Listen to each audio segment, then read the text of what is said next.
มาหอดแล้วทุกคนอุ้ยคนกับบ่หลายไปไหนเนาะน่าจะไปอยู่มุมไหนวะสบายดีจ้าสบายดีเบิดสู้กูสู้คนสบายดีตอนสวยมีแต่ผมมาขายได้ไหมเขาเจ้าเนาะเขาเจ้ามาขายเนาะเฮานะเฮานำเฮามาแจกแล้วก็รถถีบนะเนาะ รถถีบ เดี๋ยวมีแสงลม อะไรรถถีบ จากรถเลยกระถีบเลยถีบแล้ว นี่มากันซ้ำนี่จักคน มีบางสูบยุบไป น้องว่างไหน คือว่าจะเป็นดอกลงทานของเจ๋มาเด้อขออนุโมทนา สวยจังมีแต่พวงงามหน้าที่ทำหน้า เดี๋ยวคนลงก่อนพี่น้องมันบ่มีบ่อนอันห่มพี่น้องก็เลยสิพากันยืนอยู่แดดนี่เนาะเพราะว่าเราแจกมันบ่ดนปานใดดอกคือสิบ่ได้ตากแดดดนปานใดแดดมันก็บ่ได้แดดแฮงปานใดดิก็เลยพากันอยู่นี่เนาะเพราะว่าอยู่ห่มเขาเจ้าอยู่แล้วบุได้มาอีกเห็นรถบุญใดบ่ได้มีหมวกบ่มีอีหยังมา เราก็คิดว่าสิได้อยู่ห่มเนาะ เด้อใส่ชักผ้าเก่าเฮา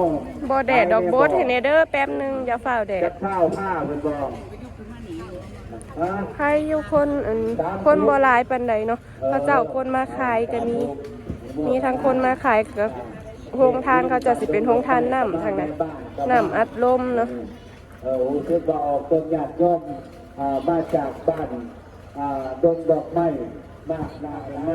เขาเสียไป แสดงความดีใจนั่นวัตถุกูตัวต้นดอกต้นหยาดย่อมเฮาซอยกันเฮ็ดกันสั่งซอยกันพัฒนาได้มันถึงเจริญมีค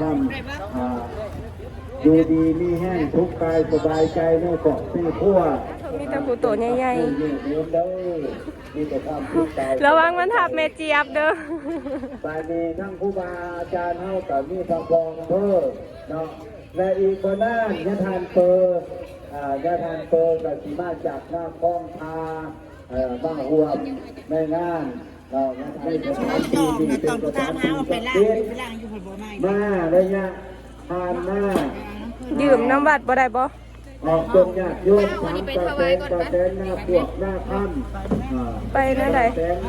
ต้นสมพงษ์แต่เงื่อนลิ้น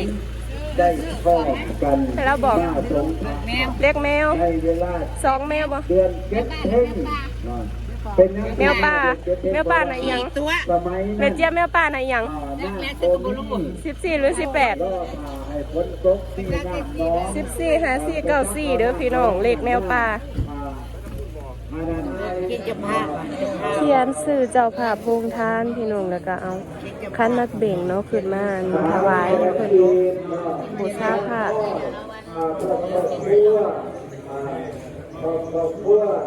เจ้าค่ะคุณพระเดชนี้ในเวลาอยู่เดือนนี้เวลานี้เป็นต้นไปบอกเดินโอ้มีโรคมีใจกัน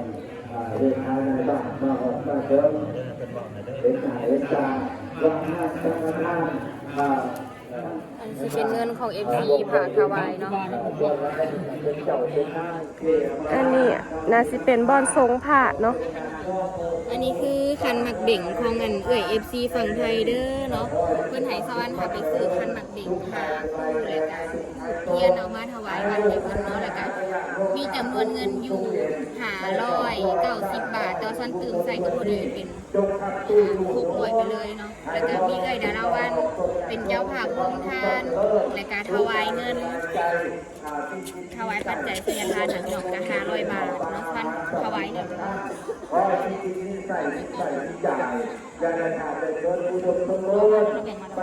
มันแล้วเขาจะเสียผ่าลงมาบอกเขาจะเอาผ้ามาตั้งไว้เนาะ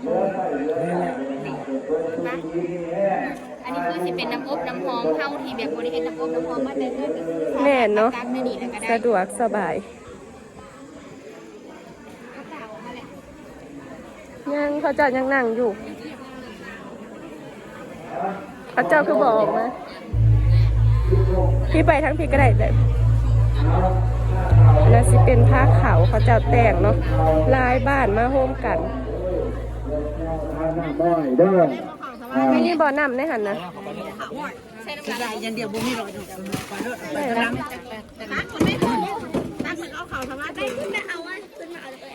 ตักแม่ติ่มตักแม่เขามาเป็นของว่าง เดี๋ยวตักอันใส่ถวายให้ย่าพ่อย่าปู่ก่อนพี่น้องจังคอยแจกเนาะให้ย่าพ่อย่าปู่สันก่อน ก็ เล็กน้อยก็ ดู หู ทุกรายที่ภาพภาคภูมิใจเด้อ โอ๊ตใจรอจ้า ภูมิใจ มาเอาสิถ่าย2กล่องเลย นี่ไปถ่ายทั้งนั้นเขาถ่ายทั้งขาเขาจะเห็นมือ แป๊บนึงถ่ายทางนี้ก่อน ขึ้น เป็นรถบอก ถ่ายรูป เต็มเลยนะเต็มอันเดียว ถ้าขวดมือค่ะวันนี้จับ2กล่องพร้อมกันเด้อพี่น้อง หรือว่าบ้านที่ไหนหรือว่าเป็นโรงทานบนเด้อพี่น้องสำหรับรางวัลโรงทานเขาแจกไปโลดเด้อแจกไปโลด เล็กน้อยแพ้กระหุ่มใส่แต่กระแลมเนาะ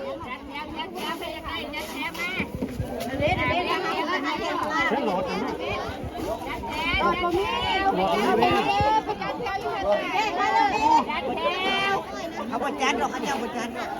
เอารถแจกรถ แม่เจี๊ยบแม่เจี๊ยบบอกให้จัดแถว เอาแจกไปโลดถือมานั่งถือมานั่งเห็นไหนยืนไหนเลยกินน้ำเย็นๆเด้อป่าเด้อลุงเด้อให้เยอะ อัน ขึ้น นี้คือเบื้องหลังเด้อพี่น้องจับกล่องให้แม่มาลา ขอบเพื่อเขาที่ทั้งเลยก็เด้อขออนุโมทนานั่นบวชเป็นญาติโยมชาวบ้านดงดอกไม้กับที่ทางครอบครัวของทางเยอะขึ้นเป็นเลยสั่งลงท่าเหตุลงท่านเป็นตัวที่ทั้งเลยก็ยายเพื่อนระบยายเพื่อนระบยายเพื่อนระบเลยเอาไปนอน น้ำอ้อยนะใกล้สิเบิดแล้วพี่น้อง ให้ได้ดอกไปคนข้างหลังที่ได้ ยังในกระสอบนี่ก็2-3 ตุกนะ2 4 5 6 7 8ยังประมาณ7-8 ตุก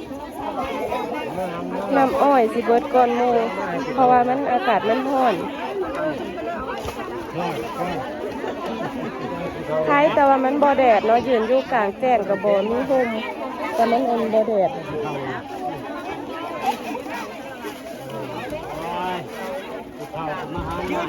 จิกคุ้มไม่ค่อยนะคะมันเอาไปให้เต้นทั่วเสียงเจ้ายาฉันได้ยาเพื่อนจะไปเลย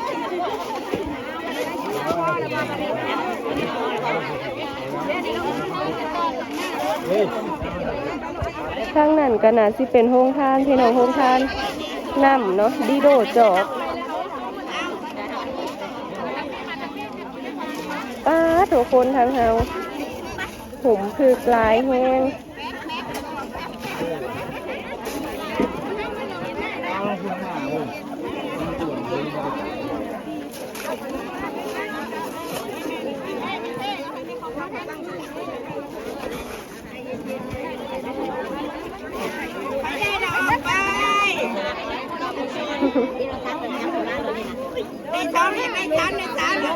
คือจังว่าคนบ่ได้หลายปานใดเนาะแต่พอมาโฮมแนวนี้แล้วคือจังว่า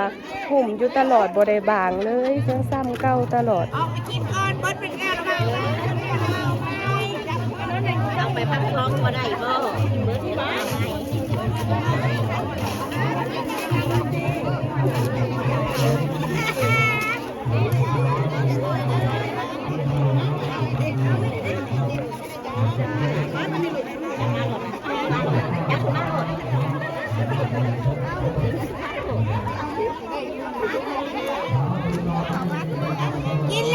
เขาพัดก็กำลังเบิดไปครึ่งหนึงเนาะแต่พัดนี่นะยังหลายอยู่พี่น้องทุกคนอยู่ในศาลาก็ออกมาจนเบิดเลยแต่ที่คนนั่งเต็มที่ศาลา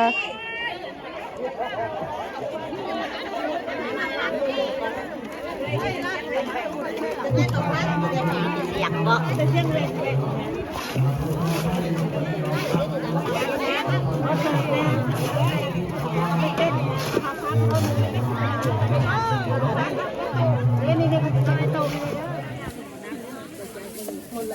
ขายเบิดไปเลยอะหมอหนึ่งเขาวพัดเบิดก่อนหมูยังแต่มีนี่ก็กำลังสิเบิดแล้ว ขายมากินที่เบิด เอาของที่มีในลูก คือบ่เอาออกแต่นั่นมาจอกมาสิพ่อบอกเอาจอกใส่ไอติม เอาไปให้ลูกเท้าได้นี่แล้วไปดูเลยนะก็ใส่ไปดูอะไรจะกินได้เลยทะลุเอาเลยแล้วก็เอาไปในเต็ดมาท่านจะเอาไปในเต็ดอะไรก็ได้อยู่ไหนว้าวคิดอยู่ว่าเป็นประธานบ้านพนักงานให้ในเกี่ยวกับเด็กให้มันไม่ให้เราก็ไปเลยเนี่ยโอ้ยได้ไอติมยังไงก็ได้นะเฮ้ยไอติมใส่ดิไอติมใส่นี่ได้บ่ให้แดงสิให้ต่อเฮ้ยอ้วนไม่เห็นแม่แม่มาขายเอาเงินนะเดี๋ยวนี้คือสิบวันเนาะ รู้ไว้แล้วขายเอาเงินนะ กินแล้วถูกผัวกินแล้วได้ผัวใหม่จ้า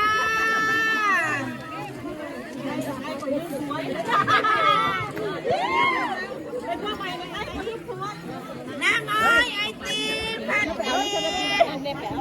ข้าวผัดเกลือจะหมอจ้าเบิร์ดไปแล้วหมอหนึ่งมีกับเบิร์ดไปแล้วกับ3หนึ่งยังเหลือน้อยหนึ่งเนาะ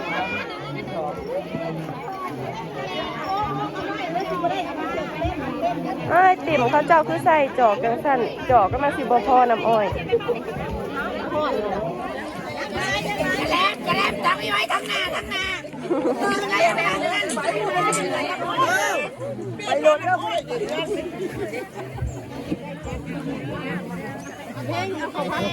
่ได้กินดอกอะไรมันหนักเขาจะมี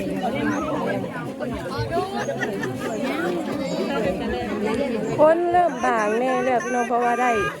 ผู้คนแล้วบางคนก็2 หอบ 3 หอบเนาะมาเอาใส่ถุงน้ำกะมีข้างหน้าสิเป็นโฮงทานข้าวจีบอกข้าวจีใส่นม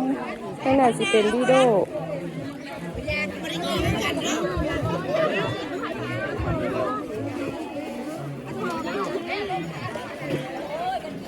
มาจิ้มกินแล้วสวยกินแล้วรวยกินแล้วได้ผัวใหม่ข้าวกินแล้วจะได้ผัวใหม่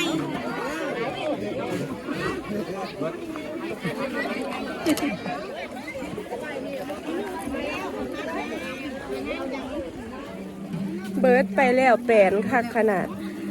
ยังเหลือแต่ไอติมกับ ได้กินทุกคน น้ำอ้อยเบิร์ดแล้วไม่เจี๊ยบ ไอติมมาเด้อกินแล้วสวยกินแล้วรวยกินแล้วจะได้เมียใหม่ ไม่เจี๊ยบน้ำอ้อยเบิร์ดแล้ว กินแล้วจะได้เมียเป็นกระเทย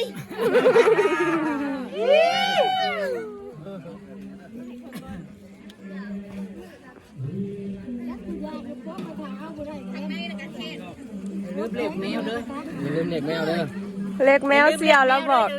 แมวน่ะตัวใดแล้วแมวป่าน่ะ มันหลายป่า14 54 14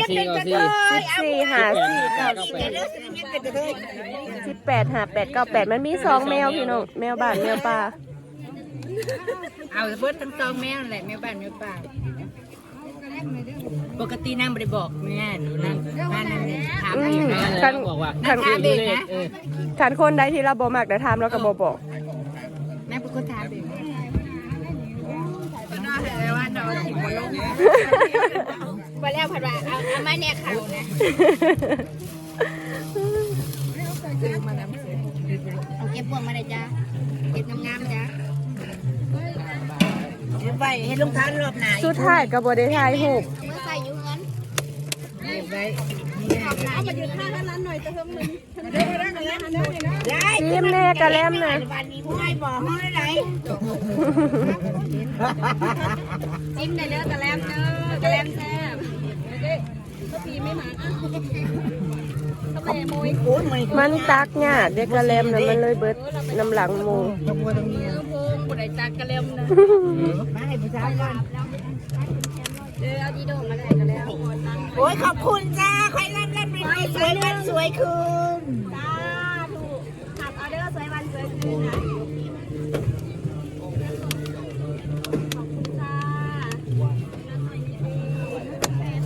โอ้ยร้านหน่อยฉันยังไม่ได้กินนะแม่ฉันตักเต้นเดี๋ยวมาข้าวปลาเมยกับ ป้าตอนนั้นนะหุ่มๆอยู่เนาะเพราะว่าเขาพาดเบิร์ดอันมีเบิร์ดแอนจังปาง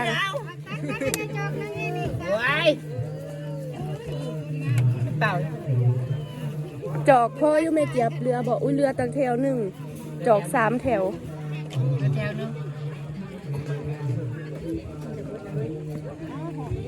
ป้าเบิดป้าเมื่อไปเขาคิดด่าเฮาเขาไม่ได้ขายของ แม่ค่ะเราบ่ได้ขายของเลยพากันกินจ้าวันนี้หิวบ่ท่านได้กินข้าวเศร้าข้าวเพลนแต่ละคนยังบ่ทันได้กินข้าวเลย ยังพอเทศทำให้กิน ข้าวผัดกะเพราบริซิมเลยเนาะ รออยู่เด้อตู้สีแสบอยู่ใครก็มาเอาไม่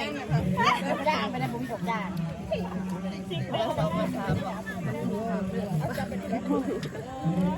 เซฟเด้เซฟเขานะเขาจะมาเทศเล็บเพื่อเขาเรียนได้เหมือนว่าเขาคัดเทนี่ในราคาเราไว้ใจเราหนึ่งแห่งเด็กกว่าคนอื่นกันติดกันเบิดแล้วมันบอกเป็นเรื่องต้องมองว่ามันใกล้ๆอ่ะแดดมาแล้วเอาเก้ามาพัด